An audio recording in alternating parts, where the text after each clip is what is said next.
Bien, amigos, saludos una vez más y como siempre agradecido con ustedes por su sintonía con nuestro programa desde USA y en esta oportunidad, bueno, nos es grato presentarles pues a nuestro invitado que es Antonio de la Cruz, presidente de Interamerican Trend, también miembro de uno de los tanques de pensamiento más importantes en Washington, como es el Centro de Estudios Estratégicos e Internacionales, ¿no? Y con él porque siempre está pendiente del dato y de las investigaciones que se vienen dando, importantísimo.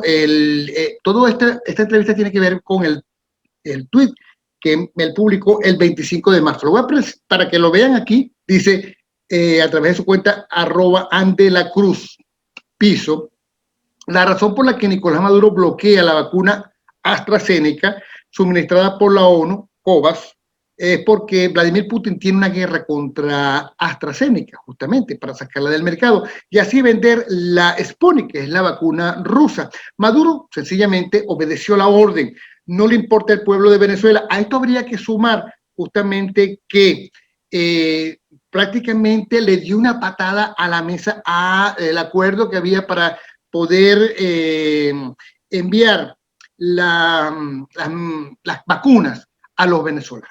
¿Qué está pasando allí? Hoy justamente, cuando se está ya transmitiendo este programa, está al aire tanto en varios periódicos, en varios medios de comunicación digitales, su columna, una vez más, Maduro arremete contra el pueblo de Venezuela y dice que en esta oportunidad bloqueó Maduro la entrada de 2.4 millones de vacunas contra el COVID-19 de AstraZeneca. El lote estaba previsto que se recibiera la semana pasada a través del mecanismo COVAX, la coalición de 172 naciones respaldada por la Organización Mundial de la Salud, que busca garantizar a los países pobres la inmunización contra el coronavirus. ¿Qué está pasando aquí? Antonio, este asunto de la salud es solamente un mero negocio, en este caso, por ejemplo, de Putin y de Maduro, toda vez que, bueno, tienen el mercado, digamos, de los más pobres, ¿no? De las naciones más pobres del mundo con esta vacuna Sputnik de Rusia. A ver, ¿qué es lo que está pasando? Fíjate, Mis saludos.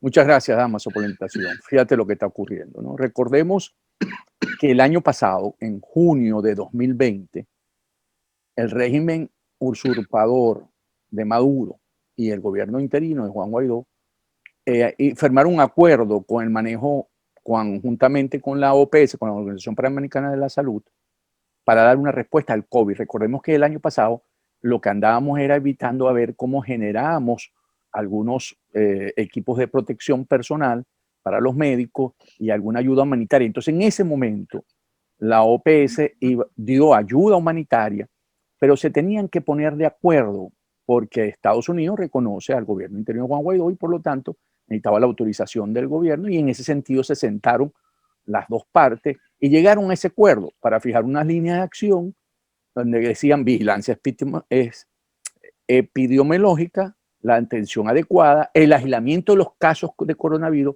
y la protección a los profesionales sanitarios. Eso era básicamente lo que ocurrió el año pasado. Entonces, bajo ese mecanismo, que fue también a través de la OPS, la Organización Panamericana de la Salud, se activó lo mismo para las vacunas, porque ya salimos ya de esa fase, estamos en la fase ya de vacunación para poder inmunizar a la población y poder generar lo que se llama la inmunidad de rebaño, porque hasta que no alcances tú un 70% de la población vacunada, tú no puedes sentirte cómodo con respecto al control del coronavirus. Entonces, en ese sentido, habían llegado a un acuerdo y estaba ya todo listo hasta que se anunció de que iba a ser AstraZeneca, la vacuna que iba a suplir la OPS a Venezuela. En ese momento, Maduro dijo...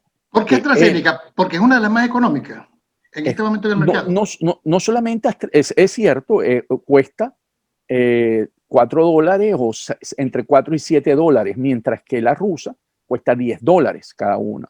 Por cierto, que en ese sentido es la más económica y es la que más se produce a nivel mundial, porque ellos han hecho muchos contratos para producirla. Por ejemplo, la producción por millón de dosis a nivel mundial son China, con 169 millones de ellas, la fecha es hasta el 17 de marzo. Estados Unidos con 136 millones. de vacunas. Europa, la Unión Europea, con 96. India, que es uno de los grandes productores, pero todavía no ha arrancado, tiene unos grandes laboratorios, 68 millones. Reino Unido, que ahí donde está la AstraZeneca, su base fundamental, la de Cambridge, con la Universidad de Cambridge, 19 millones. Rusia apenas ha producido 12 millones de vacunas. Suiza 6, Corea del Sur 1.7, que también. Entonces, ¿qué tenemos? Que el grueso, Dámaso, de todas estas vacunas, básicamente están en China el 33%, Estados Unidos el 27%, la Unión Europea el 19% y la India el 13%, según los datos que aporta Airfinity. Entonces, ¿qué pasa? De eso China ha enviado en una diplomacia de vacunas el 60%. Estados Unidos dijo, yo protejo primero a todo el mundo internamente y después vemos. Cuando dice internamente su gobierno, su población, pues, su población. Aquí internamente está vacunando y va muy avanzado. Ya lleva el 30% con una sola inyección y con un 15% con 2. Y va muy acelerado. Se estima que en 3 meses cubra ese 70% que estamos hablando para poder tener lo que se llama la inmunidad de rebaño. Entonces, ¿qué ocurre? Porque lo que estamos buscando ahorita a nivel de los gobiernos es llegar rápidamente para poder abrir la economía y podernos sentir que estamos protegidos contra eso. Sí, mientras que haya infección no se puede hacer nada, pero hay otra pandemia muy fuerte que es y prácticamente surgió desde el inicio del año pasado, que es la de la pandemia de la desinformación. Inmediatamente la vicepresidenta de este régimen de Maduro, Delcy Rodríguez, comenzó una campaña despotricando sobre, digamos, el rechazo de esta vacuna a nivel mundial. Te estoy hablando de AstraZeneca, ¿no? Y posteriormente a la decisión de Maduro, fue prácticamente, satanizó completamente por qué le había dado una patada a la misa con la negociación de la vacuna con el interinato de Guaidó, dando la razón de que justamente era por la desconfianza que le tenían a esta vacuna. Pero todo parece indicar que tiene que ver con el manejo de la desinformación muy fino que tiene el propio Putin. ¿Correcto? Claro, ante ese panorama que te presenté sobre cómo está la producción y cómo no está básicamente dentro de una posición muy fuerte la Sputnik 5, que es la que apuesta a Rusia y la que tiene como política para poder llegar a estos mercados y poder tener una presencia, porque anda en esa lucha de la reconquista de su prestigio, inició campañas de desinformación al mismo estilo que cuando ha hecho los ataques al Reino Unido. Y ahí hay un trabajo muy serio contra las vacunas producidas en Estados Unidos y Europa que publicó muy recientemente el New York Times. Él dice que el objetivo de esta campaña de desinformación rusa es convencer a los países, y en este caso estaba atacando al sector hispanoamericano, de una vacuna rusa contra el coronavirus es mejor que las competidoras estadounidenses, según investigadores y funcionarios. Ese es lo que apuesta. Y además agrega este medio neoyorquino que se ha enfocado en países de América Latina, entre ellos México, Argentina, ¿verdad? Que son 2 mercados importantes. Además son, como tú sabes, Damas, son gobiernos vinculados al Grupo de Puebla. O sea que ahí buscan también funcionar como un eje de mostrar que sí hay una alineación y por lo tanto prestar. Lo que quiere decir que la vacuna está politizada completamente, sobre todo se viene usando a manera de chantaje por una izquierda mundial. Es correcto, entonces, y busca, entonces en Europa, ¿quién sale diciendo lo mismo? El ministro de Cultura de Ucrania. O sea, Alexander Takashenko acusó a Rusia directamente que tiene una campaña de desinformación contra AstraZeneca para promover en su país la Sputnik 5 y en el mercado europeo. Y eso lo anuncia él en su cuenta de Telegram el 16 de marzo, donde dice Rusia utiliza la información para destruir la vacuna de la competencia. Y luego presiona a los políticos europeos para que permitan el uso, porque todavía la Unión Europea no ha validado a la Sputnik como aceptada para colocárselo a los europeos en este momento. Mira, Antonio, tú estabas dando ahorita unas cifras de vacunación. Yo te dejé hablar porque no le había agarrado, porque fíjate, Maduro ha dicho que va a comenzar a vacunar, en todo caso, con una especie de vacuna cubana, que posiblemente algunos han señalado que sea una vacuna rusa con otro empaque, ¿no? Y en todo caso, la situación en Venezuela es muy retrasada con respecto a los demás países, inclusive China y Rusia, ¿no? Y Cuba. Sí, fíjate, ¿qué ocurre? En Venezuela, si recordamos, en febrero, Maduro anunció que había comprado 10 millones de vacunas Sputnik 5 por un valor de 200 millones de dólares. Con un sobreprecio descarado.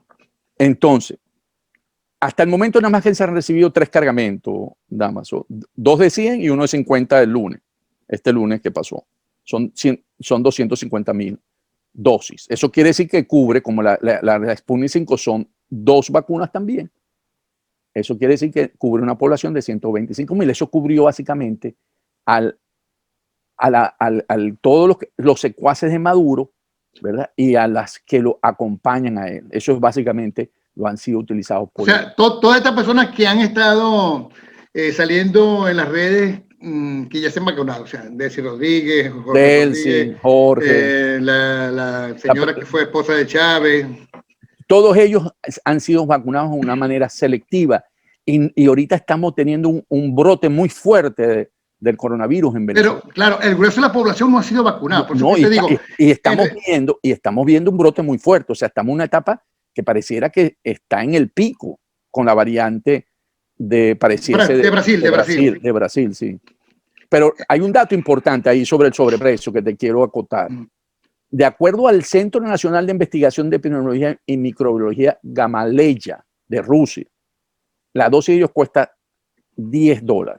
Si compraron, ¿verdad? 100, son 100 millones y dice que pagó 200. O sea que ahí hubo un margen de utilidad de 100 millones. O sea, en alguna parte 100 millones se quedaron y se distribuyeron. Entonces, cuando tú empiezas a ver ese comportamiento, ¿verdad?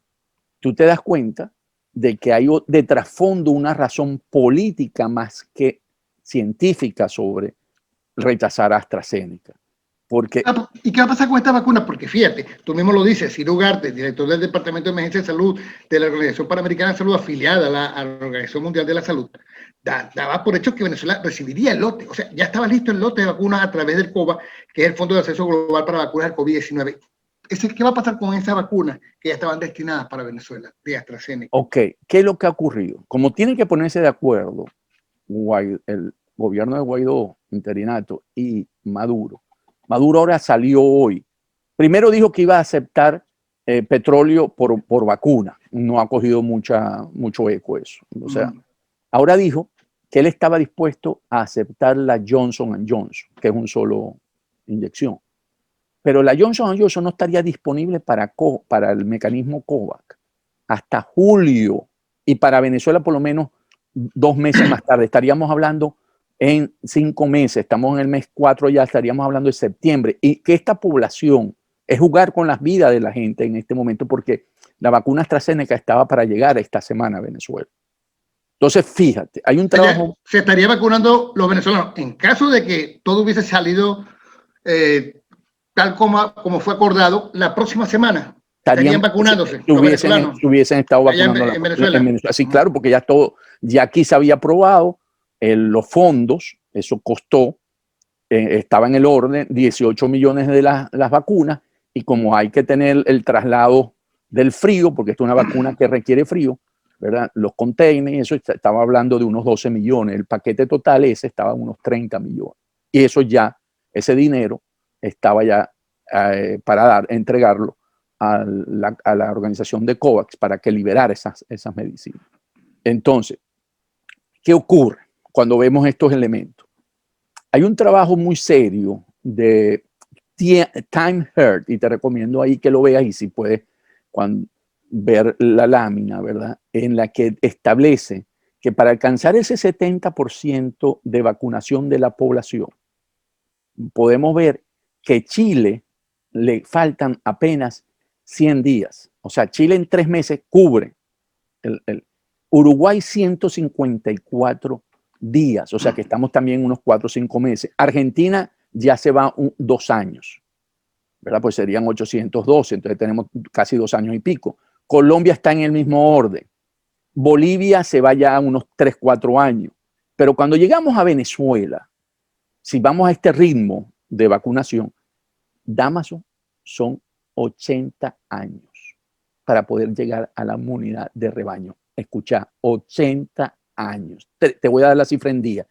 33.095 días. ¿Responsabilidad de quién? ¿Responsabilidad de quién? De Maduro, totalmente, porque no acoge, porque si tenías 2.4 millones de vacunas disponibles, eso quiere decir que puedes llegar a 1.2 millones de población y vuelves inmediatamente a seguir comprando y vas ocupando y ponerte a la vuelta de unos 6, 7, 8 meses, un año, cubrir esa, porque mientras no alcancemos la inmunidad de rebaño, nosotros estamos en riesgo de seguirla adquiriendo. Y ese es lo más grave de la actitud de Maduro. Maduro no le importa al pueblo en ese sentido.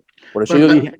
Tan es así, Antonio, disculpa que te interrumpa, la gran cantidad de, a ver, no están dando las cifras, pero la gran cantidad de personas que están muriendo en este momento, se entera uno porque los familiares, porque hay dolientes, porque los dolientes lo dicen, porque está en las redes, porque hay dolor acumulado en las redes sociales con respecto al tema de las muertes y de las personas que cada día están desapareciendo justamente por el tema de esta enfermedad del COVID-19. Es decir, que toda esa responsabilidad de todas estas muertes por no poner la vacuna a partir de, o sea, después de Semana Santa, totalmente va a ser responsabilidad.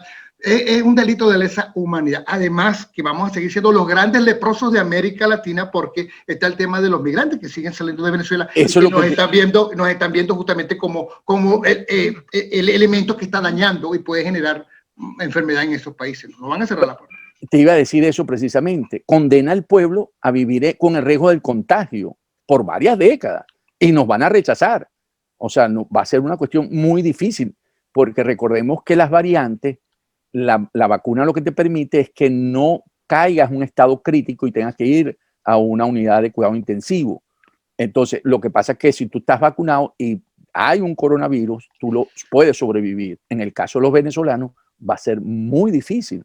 O sea, condena al pueblo realmente a una situación de una alta causa de muerte para los futuros de los venezolanos. Te voy a dar un dato ahí que me dieron esta tarde, que es que tú recuerdas que en ese programa de junio del año pasado se había acordado suministrarle al equipo de enfermeras una ayuda.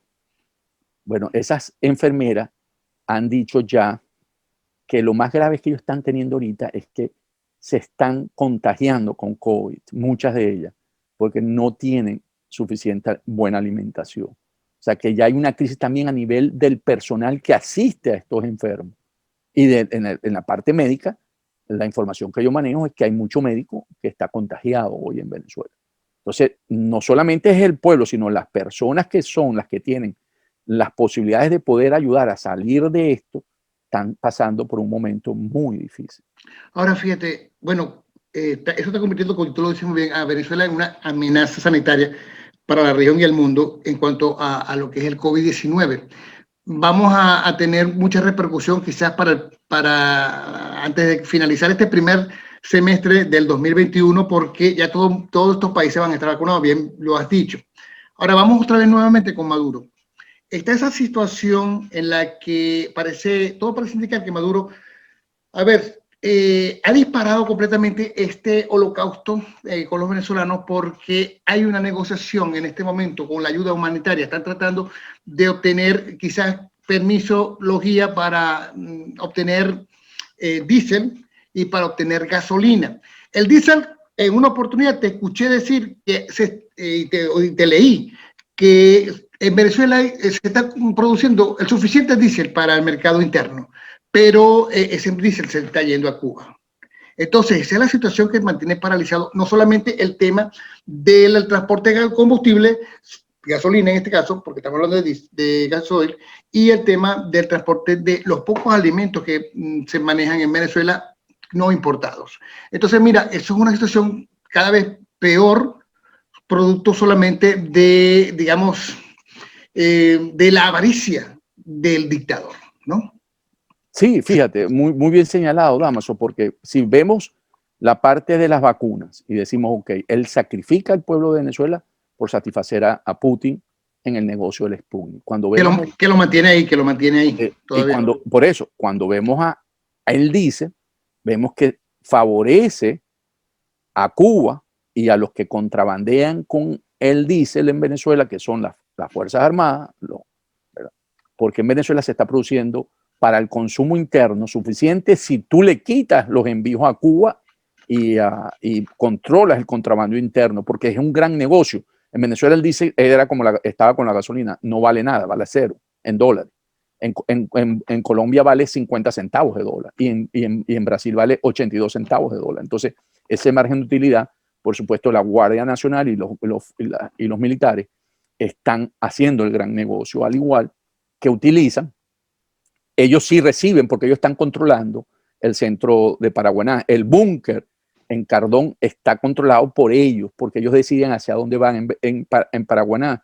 Damaso, están saliendo 10 gandolas cargadas de diésel diariamente. ¿Para dónde van?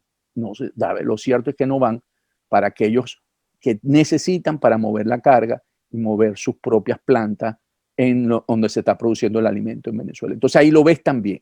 Y si unimos esto, Damaso, esto está ocurriendo en estas 3 semanas, con lo que sucedió en la Victoria Estado Apure por querer hacerle el negocio a sus amigos de la FARC, ¿ok? A Iván Márquez, a Jesús Santrich, al Paisa, a Romaña, con el negocio del cartel de los soles y de la FARC, ¿verdad? Para desplazar la otra facción, vemos que también vuelve a sacrificar a un pueblo que ha tenido que desplazarse a Colombia, a la localidad de Arauquita, para poder sobrevivir, y ha creado todo una situación de crisis para poder manejarla, pues no tienen las condiciones para manejar 2.500 desplazados que hay ahorita y que se fueron huyéndole porque hicieron un arrase de toda esa zona para que el grupo de Iván Márquez y Santrich puedan tener acceso a eso, porque sabe que por ahí sale la droga, y con el otro frente que están enfrentados, al bloquearle ese paso, ellos van a tener que ver cómo se comen o cómo negocian la droga del otro lado del río, que es Colombia. Entonces te vuelves a dar cuenta que Maduro lo que actúa es básicamente para los intereses de las mafias que lo sostienen y con quien está gobernando. El pueblo venezolano no le importa para nada. Ahora, ya esta situación, para concluir, termina señalando o convirtiendo a Maduro en un elemento, una ficha peligrosísima, tanto para los Estados Unidos como para la Unión Europea. ¿Qué crees tú que deba pasar? ¿Seguiremos viendo las políticas lentas, con sanciones, tratando de presionar a un Maduro que le importa poco ese tipo de sanciones, o realmente ya esto es una situación donde verdaderamente ya estos líderes tienen que poner el ojo para si quieren salvar a sus países? Yo creo que lo que ocurrió en Apure, ¿verdad?, tiene que levantar las alarmas, porque recordemos que ahí está Colombia, ahí está el gobierno de Iván Duque. Iván Duque tiene información de inteligencia, y recordemos que el embajador de Estados Unidos para Venezuela tiene su residencia en Bogotá. También está, por supuesto, el embajador de Estados Unidos para Colombia, y ellos tienen que estar informando hoy a la administración de Joe Biden de lo que ellos están viendo. Además, se acercaron inmediatamente ONG de la misma Naciones Unidas para ver el caso en Arauquita. Entonces, yo creo que eso se está documentando, eso tiene que generar y tenemos nosotros, tú, todos los que estamos afuera, denunciar esta situación, porque creo que esto sí le puede dar un giro a esa solución pacífica que ha venido abogando el régimen de Maduro, conjuntamente, que viene buscando que haya una negociación de unas elecciones para ver cómo salir. Yo creo que esto es distinto, esto le marca un cambio a esa dinámica que hay interna ahorita en Venezuela. Ahora, fíjate, prácticamente lo que hay entre Colombia y Venezuela con el tema de la FARC es una guerra, ¿no? ¿Y para qué se necesita la guerra? Para obtener mayores cantidades de recursos. Yo creo que todo está apuntando a un cambio de gobierno en Colombia en una primera fase, ¿no? Por eso que te digo, esto se está extendiendo, la gente no le está prestando atención. Los venezolanos prácticamente ya son digamos, el gran, el gran experimento, ¿no? De una situación que verdaderamente América Latina tiene que verse en ese espejo. Y no solamente América Latina, muchas partes del mundo, porque se trata de un eje del mal que está en diferentes puntos. Y realmente, pues, esto es una manera de utilizar el poder para tomar gobiernos y para apoderarse de los entes de Estado de esas naciones. Yo creo que ya vienen unas elecciones. Fíjate cómo está Petro en este momento en Colombia. De ganar Petro prácticamente la farsería gobierno. Entonces, mira, estamos en una situación bastante explosiva, ¿no? Y no creo que estos países no lo vean como lo estamos viendo nosotros. Sí, yo creo lo primero que vamos a ver es a la vuelta de unas 2 semanas, 2 fines de semana, es el de Ecuador. Ecuador, yo creo que el correísmo regresa. Veamos que Lula está aspirando por Brasil. La situación... Petro está muy bien en las encuestas en Colombia. Ajá, Petro está, bueno, lo iba a dejar de último, pero Bolsonaro está teniendo dificultades en el manejo de la pandemia. Lula salió a la calle a recorrer. Entonces tenemos Chile, que viene también una elección el próximo año. Tenemos a Perú. Entonces yo creo que sí en Argentina ya están instalados. Está la Fernández mandando ya, ¿verdad? Ya es Cristina más que el otro, ¿verdad? El otro. Ese otro. Entonces yo creo que sí estamos en un momento, porque lo que se quiere es desmontar a Estados Unidos con sus valores de la democracia y la libertad. Básicamente es lo que buscan todo esto, el Grupo de Puebla. Y es lo que está detrás de cada una de estas negociaciones o de este rompimiento que viene siendo este tipo de gobierno. ¿Correcto? Es correcto. Así tendríamos que verlo. Sí, así es. Bueno, muchísimas gracias, Antonio, ¿no? Por tu visión, por tu análisis con respecto a este tema. Invitamos, por supuesto, a la gente a leer tu último artículo, ¿no? Dedicado justamente sobre toda esta situación. Aquí lo tengo. Una vez más, Maduro arremete contra el pueblo de Venezuela, que por supuesto está en los más importantes medios digitales en Venezuela, entre ellos el Nacional. También lo pueden encontrar en venezuelausa.org. Y por supuesto, yo estoy seguro, Antonio, que te vamos a estar escuchando muchos de estos temas en muchas de las entrevistas que estás dando.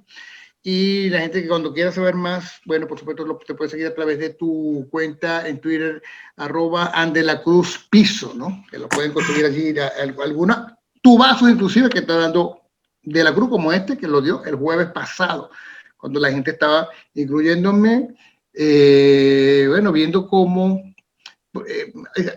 asombrado por la patada que le habían dado a la mesa cuando se trataba de una solución importantísima para una gran cantidad de venezolanos, más de 25 millones de venezolanos que están sufriendo en este momento porque no tienen vacunas, ¿no? Entonces, bueno, esa situación. Muchísimas gracias, Antonio. ¿Algo más que aportar para finalizar? Muchas gracias, Damaso, por la invitación y siempre pendiente y a la orden cuando tú quieras.